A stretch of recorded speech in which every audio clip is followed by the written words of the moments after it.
ഈദ് അവധി സമയത്ത് ദുബായിലൂടെ കടന്നുപോയത് 5 ലക്ഷത്തിലധികം ആളുകളെന്ന് കണക്കുകൾ. ഈദ് അവധിക്കാലത്ത് ദുബായ് സന്ദർശിക്കുന്ന യാത്രക്കാർക്ക് സുഗമമായ യാത്രാനുഭവം ഉറപ്പാക്കുന്നതിനായി GDRFA വിപുലമായ തയ്യാറെടുപ്പുകൾ നടത്തിയിരുന്നു.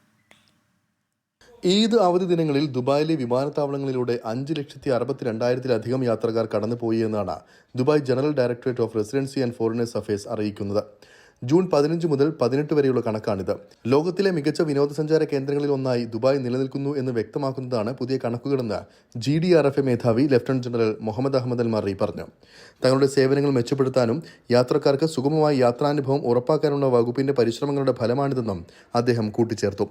ഈദ് അവധിക്കാലത്ത് ദുബായ് സന്ദർശിക്കുന്ന യാത്രക്കാർക്ക് സുഗമമായ യാത്രാനുഭവം ഉറപ്പാക്കുന്നതിനായി GDRFA വിപുലമായ തയ്യാറെടുപ്പുകളായിരുന്നു നടത്തിയത്.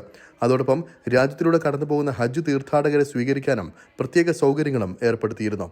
അരുൺ പാറാട്ട്, 24 ദുബായ്.